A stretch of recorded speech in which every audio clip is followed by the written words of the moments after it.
একাদশ শ্রেণীর ব্যবসায় শিক্ষা ও মানবিক বিভাগের শিক্ষার্থীদের ভূগোল ক্লাসে স্বাগতম। আজ 17 নম্বর লেকচার এবং অধ্যায় নাম্বার 3 নম্বর অধ্যায়ের শেষ নাম্বার ক্লাসে আজকে আমরা আছি। আজকে আমাদের শেষ ক্লাস। আজ আমরা বাংলাদেশের নদী ভাঙন প্রক্রিয়া, নদী ব্যবস্থা এবং সৃষ্ট ভূমিরূপ সমূহ সম্পর্কে আলোচনা করব।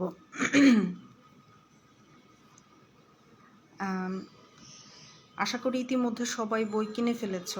আচ্ছা, আরেকটা জিনিস জানানো প্রয়োজন, সেটা হচ্ছে যে অনেকেই এখনও মেসেজ করছো যে বই পাওনি কিংবা বই লিস্টটা দিলে ভালো হয়। হ্যাঁ, বিগত ক্লাসগুলোতে তোমাদেরকে বইয়ের রেফারেন্স দিয়ে দেওয়া হয়েছে। তারপরেও আবারও বলছি, তোমরা যদি প্রিভিয়াস ক্লাসগুলোর রেকর্ডগুলো ফলো করো, ঠিক আছে, তাহলে সেই ক্ষেত্রে তোমরা রেফারেন্সগুলো পেয়ে যাবে। ঠিক আছে, আমি তোমাদের সাথে আছি সাফায়েতুন নবী মিথুন। আমার লেকচারটা 10 নম্বর লেকচার, যেটা তোমরা ইউটিউব চ্যানেলে যখন সাবস্ক্রাইব করবে তখন দেখতে পাবে 10 নম্বর লেকচার সেই লেকচারের ভিতরে বইয়ের ফ্রন্ট পেজ সহ আমি বইয়ের রেফারেন্স দিয়েছি, নাম দিয়ে দিয়েছি। হ্যাঁ, বইয়ের নাম দিয়েছি এবং লেখকের নাম দিয়ে দিয়েছি, এবং তোমাদের সুবিধার জন্য, বোঝার সুবিধার জন্য বইয়ের কভার পেজটা সহ দেখিয়ে দিয়েছি। ঠিক আছে, আজকে আমরা পড়ব বাংলাদেশের নদী ভাঙন প্রক্রিয়া, নদী ব্যবস্থা ও এর ফলে সৃষ্ট ভূমিরূপ সমূহ। আচ্ছা, নদী ভাঙন, দেখো, নদী ভাঙন সম্পর্কে আমরা সবাই কম বেশি জানি। নদী ভাঙন যেটা, একটু বলে নেই নদী ভাঙনটা কি, তারপরও বইয়ের ভাষায় যেটা না বললেই না, সেটা হচ্ছে নদীর প্রচণ্ড স্রোতে তীরবর্তী অঞ্চলে বাড়িঘর, জমি, বৃক্ষাদি ভেঙে নদীর মধ্যে যে বিলীন হয়ে যায় তাকে নদী ভাঙন বলা হচ্ছে। ঠিক আছে, প্রতি বছর বাংলাদেশে প্রায় 10 লাখ লোক নদী ভাঙনের শিকার হয় এবং দেশের 64 জেলার মধ্যে 53টি জেলাই নদী ভাঙন কবলিত এলাকার মধ্যে পড়ে। আর এই 53টি জেলার মধ্যে 17টি জেলা হচ্ছে একদম মারাত্মকভাবে নদী ভাঙনের শিকার হয়। ঠিক আছে, এখন বিভিন্ন প্রক্রিয়ার মাধ্যমে নদী ভাঙন প্রক্রিয়াটা বিভিন্ন প্রক্রিয়া হতে পারে। এই প্রক্রিয়াগুলো কি কি কারণে নদী ভাঙন হয় কিংবা নদীর দুকুল ভাঙে, সেই জিনিসটা সম্পর্কে আমরা জানি। প্রথমত হচ্ছে নদীর তীব্র স্রোত। যদি নদীর পানিতে তীব্র স্রোত থাকে তাহলে সেই ক্ষেত্রে নদীর উভয় পাশে পানি প্লাবিত হয়, নদীর উভয় পার্শ্ব প্লাবিত হয় এবং দুকুলই ভাঙার সম্ভাবনা থাকে। মৃত্তিকার ধরনের উপর নির্ভর করে নদী ভাঙে। যেমন যদি নদীর পার্শ্ববর্তী এলাকা যদি হয়, বালি পরিপূর্ণ হয়, বালির পরিমাণ যদি বেশি থাকে, তাহলে সেই ক্ষেত্রে নদীর ভাঙনটা যথেষ্ট বেশি হবে। পাহাড়ি ঢলের কারণে ভাঙে নদী। তারপরে নদীর তরঙ্গের কারণে, নদীর উত্তাল ঢেউয়ের ফলে নদীর তীরে ভাঙনের সৃষ্টি হয়। নদীর বাঁকের প্রবাহের ফলে, আঁকাবাঁকা নদীর চলার ফলে, আঁকাবাঁকা নদীতে যখন পানি প্রবাহিত হয় তখন যেই অংশটা বেঁকে যায়, ঠিক সেই জায়গাটার ভিতরে কি হয়, নদীর পাড় ভাঙার সৃষ্টি হয়। নদী খাতের ফলে হয়। তারপরে নদীতে যদি চরের সৃষ্টি হয়, সেই ক্ষেত্রে নদী ভাঙন প্রক্রিয়াটা দেখতে পাওয়া যায়। এছাড়া নদীতে যদি নতুন অবকাঠামো নির্মাণ করা হয়, নদীতে অবকাঠামো বলতে নদীর পার্শ্ববর্তী এলাকায়, ঠিক আছে, যেমন নদীর তীরবর্তী এলাকায় যদি দখল করে রাস্তাঘাট নির্মাণ বলো কিংবা যে কোনো অবকাঠামো নির্মাণ করা হয়, সেই ক্ষেত্রে নদী ভাঙন প্রক্রিয়াটা আরও জোরদার হয়। নদীতে যদি ব্রিজ করা হয়, সেই ক্ষেত্রে নদী ভাঙন প্রক্রিয়াটা আরও বেশি ত্বরান্বিত হয়। হ্যাঁ, এগুলো হচ্ছে আমার নদী ভাঙনের কারণ বা প্রক্রিয়া। ঠিক আছে, এখন বাংলাদেশে অনেক নদী, একটা সময় ছিল বাংলাদেশে প্রায় 1,500-এর মতন নদী ছিল। হ্যাঁ, নদীর সংখ্যা প্রায় 1,500 ছিল, কিন্তু সেটা বর্তমানে কমে গিয়ে এখন সর্বসকলে বাংলাদেশে মাত্র 230টি নদী আছে। তার মধ্যেও কিছু নদী আছে যেগুলো বছরে কিছুটা সময় শুষ্ক মৌসুমে শুষ্ক অবস্থায় থাকে, বর্ষা মৌসুমে হয়তো বা পানি দিয়ে প্লাবিত হয়। ঠিক আছে, তো এই যে বাংলাদেশে প্রায় এত নদী এবং এই নদীগুলো কিভাবে প্রবাহিত হচ্ছে, হ্যাঁ, এই নদীগুলো কিভাবে প্রবাহিত হচ্ছে, বাংলাদেশের কোন জায়গা দিয়ে কোথায় নদীগুলোর উৎপত্তি কোথায় এবং কোন কোন এরিয়া কাভার করছে, বাংলাদেশের কোন কোন এরিয়ার উপর দিয়ে প্রবাহিত হয়ে গিয়ে বঙ্গোপসাগরে মিশছে কোনো নদী হয়তো বা কোনো নদী হতে হয়তো বা কোনো শাখা নদী কিংবা উপনদী বের হয়ে গিয়ে আবার সেটা আবার গিয়ে সেই নদীতেই মিশছে। তো এই যে প্রবাহ, এই প্রবাহের ধারাবাহিকতার উপর নির্ভর করে বাংলাদেশের নদী ব্যবস্থাকে 4টি ভাগে ভাগ করা হয়। প্রথমটি হচ্ছে গঙ্গা পদ্মা নদী ব্যবস্থা, দ্বিতীয়টা হচ্ছে ব্রহ্মপুত্র যমুনা নদী ব্যবস্থা, 3 হচ্ছে সুরমা মেঘনা নদী ব্যবস্থা এবং 4 হচ্ছে দক্ষিণ পূর্বাংশের নদী ব্যবস্থা বা পাহাড়ি নদী ব্যবস্থা। এখন আসি গঙ্গা পদ্মা নদী ব্যবস্থা কি। গঙ্গা এবং পদ্মা নদী এবং এর শাখা প্রশাখা গাঙ্গেয় বদ্বীপ এই নদীমালার অন্তর্গত। সাধারণত পদ্মা নদী, ভৈরব নদী, কপোতাক্ষ নদী, তারপরে হচ্ছে গড়াই, আড়িয়াল খাঁ, রূপসা, পশুর, এই নদীগুলো হচ্ছে আমার পদ্মা এবং গঙ্গা নদীর ব্যবস্থার মধ্যে এসছে। ঠিক আছে, যেমন গঙ্গা, দেখো তোমাদের স্ক্রিনে দেয়া আছে, আমি লিখে দিয়েছি পদ্মা নদী, যেটার উৎপত্তি স্থল হচ্ছে গঙ্গা নামে হিমালয় পর্বতের গাঙ্গোত্রী এলাকা থেকে। ঠিক আছে, পদ্মা নদীর উৎপত্তি স্থল গঙ্গা নামের হিমালয় পর্বতের গাঙ্গোত্রী থেকে। তারপরে মেঘনা নদী, এটা উৎপত্তি স্থল হচ্ছে আসামের লুসাই পাহাড় থেকে। ব্রহ্মপুত্র যমুনা উৎপত্তি হয়েছে ব্রহ্মপুত্র নামের কৈলাস শৃঙ্গের মানস সরোবর থেকে। এই জিনিস থেকে কিন্তু মানে নদী এবং নদীর উৎপত্তি স্থল, এইখান থেকে কিন্তু সাধারণত প্রশ্ন থাকে। তোমরা যদি এই জিনিসগুলো মুখস্থ করে নাও, এই পুরো 4টা মুখস্থ করে নাও, আশা করি তোমাদের এই অতি সংক্ষিপ্ত যে প্রশ্নগুলো, সেই প্রশ্নগুলো তোমরা দিতে পারবে। ঠিক আছে, আচ্ছা, এখন চলে যাই গঙ্গা এবং পদ্মা নদী ব্যবস্থার মধ্যে প্রথম যে নদীটা, সেটা বললাম কি পদ্মা নদী, সেটা হচ্ছে কি গঙ্গা নামে হিমালয় পর্বতের গাঙ্গোত্রী এলাকা থেকে উৎপন্ন হয়েছে। ঠিক আছে, এটি হচ্ছে বাংলাদেশের এই পুরো গঙ্গা পদ্মা বাংলাদেশের রাজশাহী জেলা দিয়ে প্রবাহিত হয়েছে। এটি ভারতের উপর দিয়ে গঙ্গা নামে প্রবাহিত হয়ে বাংলাদেশের রাজশাহী জেলা দিয়ে গঙ্গা এবং পদ্মা নামে পরিচিত। এর সর্বমোট দৈর্ঘ্য হচ্ছে 2600 কিলোমিটার। আর বাংলাদেশে যে যতটুকু অংশ, পদ্মা নদীর যতটুকু অংশ কিংবা গঙ্গা নদীর যতটুকু অংশ বাংলাদেশ দিয়ে প্রবাহিত হয়েছে, তার দৈর্ঘ্য হচ্ছে 380 কিলোমিটার। ঠিক আছে, পদ্মা নদী হচ্ছে যমুনার সাথে মিশে চাঁদপুর পর্যন্ত প্রবাহিত হয়েছে এবং সেখানে মেঘনার সাথে গিয়ে মিশেছে। তারপরে যে নদী ব্যবস্থার যে দ্বিতীয় নদীটা, সেটা হচ্ছে ভৈরব নদী। এই নদীটা হচ্ছে তোমার নিষ্ক্রিয় বদ্বীপ অঞ্চলের একটা গুরুত্বপূর্ণ নদী হচ্ছে এই ভৈরব নদীটা। এর দৈর্ঘ্য হচ্ছে 160 কিলোমিটার। আর এই নদীর 2টি শাখা নদী আছে, একটা হচ্ছে ইছামতি এবং কপোতাক্ষ। ঠিক আছে, তারপর হচ্ছে কপোতাক্ষ নদী, যশোর এবং খুলনার প্রায় 257 কিলোমিটার দীর্ঘ কপোতাক্ষ নদী দক্ষিণের সুন্দরবনের ধার ঘেঁষে বয়ে চলেছে। যশোরে এই নদীর দৈর্ঘ্য হচ্ছে 78 কিলোমিটার। এই নদী হচ্ছে খুলনার দক্ষিণ ও দক্ষিণ পশ্চিমে ভৈরবের সাথে গিয়ে মিশেছে।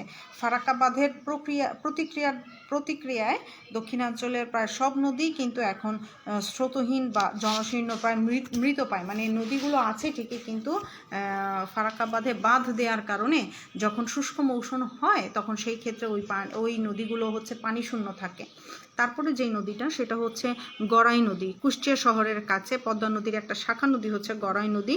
সুন্দরবনের কাছে এই নদী হচ্ছে আবার হরিণঘাটা নামে পরিচিত। একই নদী কিন্তু এক এক এলাকায় এক এক নামে পরিচিত। ঠিক আছে, তারপরে এটা হচ্ছে আড়িয়াল খাঁ, গোয়ালন্দের 10.5 কিলোমিটার দক্ষিণে টাপাখোলার সীমানার ফরিদপুর খাল পদ্মার ডান তীর থেকে নির্গত হয়েছে এবং কুমার নদীর সাথে মিশছে।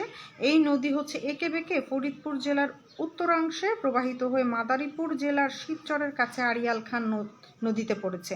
1900 শতাব্দীর শেষের দিকে আড়িয়াল খাঁ পদ্মা নদীর প্রধান ধারা ছিল, কিন্তু বর্তমানে বালি ভরাট হয়ে কিংবা চর পড়ে গেছে, যার কারণে এই আড়িয়াল খাঁ মাদারীপুরের কাছে এই আড়িয়াল খাঁ নদীটি 2টি শাখায় বিভক্ত হয়ে গেছে। আচ্ছা, তারপরে হচ্ছে রূপসা পশুর নদী। রূপসা নদীর একটা অব্যাহত অংশ মংলা বন্দরের কাছে। এই পশুর নদীটা হচ্ছে মংলা নদীতে গিয়ে মিশছে। ঠিক আছে। তারপরে নদী ব্যবস্থার যে 4টি পয়েন্ট বলেছি তার মধ্যে দ্বিতীয় পয়েন্টটি হচ্ছে আমার ব্রহ্মপুত্র যমুনা নদী ব্যবস্থা। প্রথমটি হচ্ছে গঙ্গা পদ্মা নদী ব্যবস্থা, পরেরটি হচ্ছে ব্রহ্মপুত্র যমুনা নদী ব্যবস্থা। সাধারণত পুরাতন ব্রহ্মপুত্র, যমুনা, ধলেশ্বরী এই নদীগুলো নিয়ে হচ্ছে আমার এই নদী ব্যবস্থাটা গড়ে উঠেছে। এবং এটি হচ্ছে জামালপুর, ময়মনসিংহ, পুরাতন ব্রহ্মপুত্র সেটা হচ্ছে জামালপুর, ময়মনসিংহ জেলার দক্ষিণ পূর্ব দিক দিয়ে ভৈরব বাজারের কাছে মেঘনার সাথে গিয়ে মিশেছে। হ্যাঁ, আর যমুনা যেটা দেখো যে খাতার মধ্যে লেখা আছে আমার, যমুনা নদীর উৎপত্তি স্থল হচ্ছে ব্রহ্মপুত্র নামের কৈলাস শৃঙ্গের মানস সরোবরে। ঠিক আছে, এখান থেকে মানস সরোবর থেকে উৎপত্তি লাভ করে সে হচ্ছে গাঢ় পাহাড় দিয়ে ধুবড়ির কাছে ব্রহ্মপুত্র বাংলাদেশে প্রবেশ করেছে। ব্রহ্মপুত্র নদ দক্ষিণে কিছু দূর এগিয়ে পশ্চিমে তিস্তার সাথে মিলিত হয়েছে। তিস্তা ব্রহ্মপুত্রের মিলিত স্রোতধারা যমুনা নামে কিন্তু দক্ষিণ দিকে প্রবাহিত হয়েছে বাংলাদেশে। ঠিক আছে, ধলেশ্বরী নদী হচ্ছে টাঙ্গাইল জেলার যমুনা নদী থেকে ধলেশ্বরীর উৎপত্তি এবং ধলেশ্বরী নদীর 2টি শাখা রয়েছে। একটি হচ্ছে মানিকগঞ্জের উত্তর এবং দক্ষিণ পূর্বে 48 কিলোমিটার, আর হচ্ছে দক্ষিণ হচ্ছে কালীগঙ্গা নামে পরিচিত। ঠিক আছে, দক্ষিণ হচ্ছে কালীগঙ্গা নামে পরিচিত, দক্ষিণাংশ কালীগঙ্গা নামে পরিচিত। তো লৌহজংয়ের কাছে 2টি শাখায় আবার বিভক্ত হয়ে একটি হচ্ছে উত্তরে যেটি গেছে সেটা হচ্ছে বুড়িগঙ্গা এবং দক্ষিণে ধলেশ্বরী নামে পরিচিত। বুড়িগঙ্গা ঢাকার দক্ষিণ দিক দিয়ে প্রবাহিত হয়ে ফতুল্লার কাছে ধলেশ্বরীতে গিয়ে আবার মিশেছে। আবার ধলেশ্বরী নারায়ণগঞ্জের কাছে গিয়ে শীতলক্ষা নদীর সাথে মিলিত হয়েছে। 3 নম্বর নদী ব্যবস্থা যেটা সুরমা এবং মেঘনা নদী ব্যবস্থা। প্রধানত সুরমা, কুশিয়ারা ও মেঘনা এবং এই নদীগুলোর শাখা প্রশাখা নিয়ে এই নদী ব্যবস্থাটা গঠিত। সুরমা নদী হচ্ছে আসামের বরাক নদীর কদরপুরের কয়েক কিলোমিটার পশ্চিমে 2 শাখায় বিভক্ত হয়ে বাংলাদেশের সিলেট জেলায় প্রবেশ করেছে। কুশিয়ারা সেটা হচ্ছে ভারতের মিজোরাম প্রদেশের পাহাড় থেকে উৎপন্ন হয়ে ধলেশ্বরী নদী ও আসামের শিলাচরের পাশ দিয়ে বয়ে যাওয়া আর একটি নদী পরস্পর আসামের বদরপুরে মিলিত হয়ে যৌথ প্রবাহ সিলেটের করিমগঞ্জের উপর দিয়ে কুশিয়ারা নামে বাংলাদেশে প্রবাহিত হয়েছে। ঠিক আছে, দেখো মাত্রই বলেছি এক এক নদী এক এক এলাকায়, মানে একটাই নদী প্রবাহিত হয়েছে, যেই নদীটার হয়তোবা শাখা নদী আছে অথবা উপনদী আছে। ঠিক আছে, এগুলো শাখা নদী গিয়ে আবার সেই মেন নদীতে মিলিত হয়েছে, কিংবা উপনদীটাই মিলিত হয়ে আবার আরেকটা নদীতে গিয়ে মিলিত হয়েছে। হ্যাঁ, তারপরে নদী ব্যবস্থার আরেকটা হচ্ছে মেঘনা নদী। মদনার কাছে কালনী এবং হবিগঞ্জের বরাক ও খোয়াই নদীর মিলিত স্রোত কিন্তু মেঘনা নদী নামে পরিচিত। ঠিক আছে, যেটা দক্ষিণ পশ্চিম দিক দিয়ে প্রবাহিত হয়েছে। মেঘনা নদীর সর্বমোট দৈর্ঘ্য হচ্ছে 416 কিলোমিটার। তারপর হচ্ছে আমার গোমতী নদী,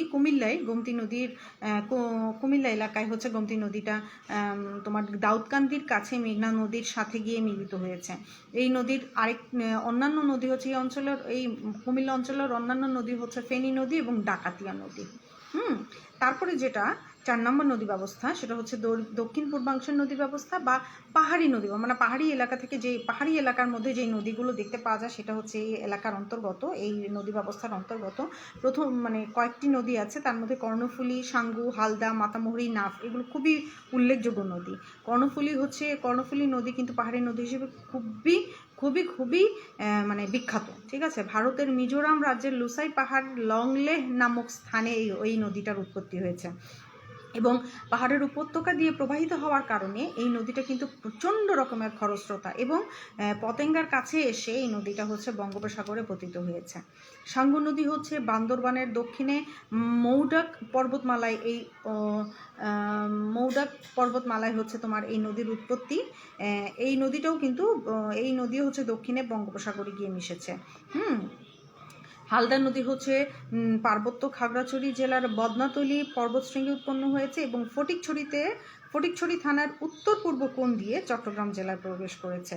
ঠিক আছে, এই নদী চট্টগ্রামের কালুরঘাটের কাছে কর্ণফুলী নদীতে গিয়ে আবার মিশেছে। মাতামুহুরী নদী হচ্ছে তোমার বান্দরবান জেলার মইনভার পর্বতে এর উৎপত্তি এবং এর দৈর্ঘ্য হচ্ছে তোমার 120 কিলোমিটার, যা মহেশখালীর ঘাটের সাথে মিশছে। এই উৎপত্তি স্থল থেকে প্রবাহিত হয়ে এটা হচ্ছে তোমার পশ্চিম দিকে এসে মহেশখালী ঘাটের সাথে মিশেছে। নাফ নদী বাংলাদেশের একটা অন্যতম নদী, সেটা হচ্ছে নাফ নদী। বাংলাদেশের একেবারে দক্ষিণ সীমা বরাবর, হ্যাঁ, দক্ষিণ সীমা বরাবর যে নদী হচ্ছে মায়ানমার এবং কক্সবাজারের টেকনাফ সীমা নির্দেশ করেছে, মায়ানমার এবং টেকনাফ সীমানা নির্দেশ করেছে একটা খরস্রোতা নদী, সেই নদীটার নাম হচ্ছে নাফ নদী, ঠিক আছে। পাহাড়ি কয়েকটি স্রোতোষিনী, মানে পাহাড়ের কিছু ঢাল বেয়ে যখন স্রোত বেয়ে নেমে আসে, ঠিক সেই কতগুলো স্রোতোষিনী এই নাফ নদীটা কিন্তু সৃষ্টি করেছে। এই নাফ নদীও কিন্তু কি করেছে, বঙ্গোপসাগরে মিলিত হয়েছে, পতিত হয়েছে। এই নদীটি হচ্ছে একদমই ছোট নদী, মাত্র 56 কিলোমিটার, মাত্র 56 কিলোমিটার। দেখো নদী এবং নদীর উৎপত্তিস্থল, আবারও বলছি নদীগুলো কোনগুলো এবং এর উৎপত্তিস্থলগুলো কোনগুলো, এগুলো কিন্তু দেখানোর চেষ্টা করেছি। এখন এই যে নদীগুলো, দেখো আমরা এতক্ষণ বললাম বাংলাদেশের নদী ভাঙন প্রক্রিয়া, নদী ব্যবস্থা বললাম, হ্যাঁ। এখন নদী ভাঙন প্রক্রিয়া এবং নদী ব্যবস্থার মধ্যে আরেকটা জিনিস আছে, সেটা হচ্ছে নদী শাসন, হ্যাঁ, নদী শাসন। এখন নদী শাসন জিনিসটা কি? হ্যাঁ, নদী শাসনটা হচ্ছে মানে এই যে আমার যে নদী ভাঙতেছে কিংবা বন্যা হচ্ছে, নদী ভাঙছে, আমাদের জানমালের অনেক ক্ষয়ক্ষতি হচ্ছে। এখন এই যে জানমালের ক্ষয়ক্ষতি হচ্ছে, এই ক্ষয়ক্ষতিটাকে রোধ করার জন্য কখনো কখনো নদীর দিক পরিবর্তন না করে নদীর ভাঙনটাকে রোধ করা, এই রোধ করাকে হচ্ছে নদী শাসন বলা হয়, হ্যাঁ। সাধারণত জানমালের, এই যে মাত্র বললাম জানমালের যে ব্যাপক ক্ষয়ক্ষতি, সেই ক্ষয়ক্ষতি থেকে রক্ষা পাওয়ার জন্য এই নদী শাসনটা অত্যন্ত গুরুত্বপূর্ণ।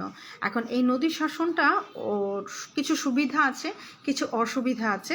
সুবিধাগুলো হচ্ছে নদী ভাঙনে প্রশস্ততা বৃদ্ধি, নদী ভাঙার ফলে যে নদীর প্রশস্ততা মানে পাশে যে বেড়ে যায়, সেই বৃদ্ধিটা রোধ করা যায়। তারপরে নদীর নৌ চলাচলের সুবিধার জন্য নদী শাসনটা খুবই গুরুত্বপূর্ণ, এবং পরিবহন এবং যোগাযোগ ব্যবস্থা উন্নতির জন্য নদী শাসনটা গুরুত্বপূর্ণ ভূমিকা পালন করে। আর নদী শাসনের যে অসুবিধা, সেটা হচ্ছে নদীর যে পানির প্রবাহ, সেই প্রবাহের গতিটা হ্রাস হয়ে যায়, কখনো কখনো বন্যার প্রকোপটা বৃদ্ধি পেয়ে যায়। কখনো কখনো কি হয়, নদী শাসনের ফলে কি হচ্ছে, নদীর যে স্বাভাবিক গতি, পানির যে স্বাভাবিক গতি, সেই স্বাভাবিক গতিটা থাকে না, যার কারণে কোনো কোনো জায়গায় বন্যার প্রকোপটা বেড়ে যায়, ঠিক আছে। নদীর শাসনের ফলে নদীর তীরের ক্ষয় বৃদ্ধি হয় এবং পলি সঞ্চিত হয় দেখে নদীর তলদেশে পলি সঞ্চিত হওয়ার ফলে কি হয়, নতুন নতুন এলাকা প্লাবিত হওয়ার সম্ভাবনাটাও বেড়ে যায়, ঠিক আছে। বাংলাদেশে যে নদী ব্যবস্থা আছে, সেই নদী ব্যবস্থার ভিতরে সম্পূর্ণ বাংলাদেশে হচ্ছে সমতল ভূমি, প্লাবিত সমতল ভূমি, প্লাবন সমতল ভূমি। আমরা বাংলাদেশে যখন ভূমিরূপ পড়েছিলাম, তখন বলেছিলাম সাম্প্রতিককালের প্লাবন সমভূমি সমূহ পুরো বাংলাদেশে হচ্ছে সাম্প্রতিককালের প্লাবন সমভূমির অন্তর্গত। কিন্তু তারপরও নদী শাসনের ফলে, নদীর ক্ষয়কার্যের ফলে, সঞ্চয় কার্যের ফলে কিছু নতুন নতুন ভূমিরূপের সৃষ্টি হয়। তার মধ্যে হচ্ছে নদীর সোপান আছে, জলপ্রপাত আছে, তারপরে বর্তুলকার গর্ত আছে, জলাধার আছে, উপত্যকা আছে, হ্যাঁ। এগুলো হচ্ছে বাংলাদেশের নদী ব্যবস্থার ফলে সৃষ্ট ভূমিরূপ সমূহ, হ্যাঁ। এগুলো হচ্ছে ক্ষয়কার্যের ফলে সৃষ্ট ভূমিরূপ সমূহ। এছাড়া বাংলাদেশের নদী ব্যবস্থার ফলে সঞ্চয় কার্যের ফলে কিছু ভূমিরূপ আছে, যেমন নদীতে হচ্ছে প্লাবন সমভূমি, এবং প্লাবন সমভূমিতে দেখা যায় নদীর বাঁক, তারপরে অশ্বক্ষুরাকৃতির হ্রদ, বালুচর, স্বাভাবিক বাঁধ, এগুলো কিন্তু দেখতে পাওয়া যায়, ঠিক আছে। এখন এই যে নদী ব্যবস্থার ফলে কিছু সৃষ্ট কিছু ক্ষয়জাত ভূমিরূপ আছে, কিছু সঞ্চয়জাত ভূমিরূপ আছে। এই সঞ্চয়জাত এবং ক্ষয়জাত ভূমিরূপগুলো কিন্তু কন্টিনিউয়াস প্রসেস, ঠিক আছে। এগুলো কিন্তু চলমান প্রক্রিয়া, হ্যাঁ, এগুলো সেই আদি আমল থেকে বাংলাদেশ সৃষ্টি হওয়ার পর থেকে এই প্রক্রিয়াটা চলছে এবং বর্তমানেও হচ্ছে এবং ভবিষ্যতেও হবে। যদি কখনো পাত সঞ্চালন হয়ে থাকে, কিংবা ভূমিকম্প হয়, কিংবা আগ্নেয়গিরির অগ্নুৎপাত হয়, কিংবা সুনামি হয়, সেই ক্ষেত্রে কি হয়, বিচূর্ণী ভবন কিংবা নগ্নি ভবনের ফলে, ক্ষয়ী ভবনের ফলে কি হয়, নদীর যে বিভিন্ন পর্যায়গুলো আছে, কিংবা নদীর প্রক্রিয়াগুলো যে আছে, নদীর ব্যবস্থা কখনো কখনো পরিবর্তন হওয়ার ফলে কখনো কখনো নতুন দিক তৈরি হয়ে যায়। নদীর যে প্রবাহ হয়তো বা উত্তর পশ্চিমে প্রবাহিত হচ্ছে, সেটা গিয়ে কোনো কারণে ভূ আলোড়নের ফলে সেই প্রবাহটা হয়তো বা উত্তর দক্ষিণে হয়ে যায়, ঠিক আছে। তো এই পরিবর্তনগুলো দেখতে পাওয়া যায়, ঠিক আছে। আজকে আমরা বাংলাদেশের নদী ভাঙন প্রক্রিয়া, নদী ব্যবস্থা এবং বাংলাদেশের নদী ভাঙনের ফলে, নদী ব্যবস্থার ফলে যে সৃষ্ট ভূমিরূপগুলো, এইটার মাধ্যমে এই পাঠের মাধ্যমে আমরা আমাদের তৃতীয় অধ্যায়টা শেষ করলাম। নেক্সট ক্লাসে আমরা ইনশাল্লাহ 4 নাম্বার অধ্যায়ে চলে যাব। ঠিক আছে, ধন্যবাদ সবাইকে।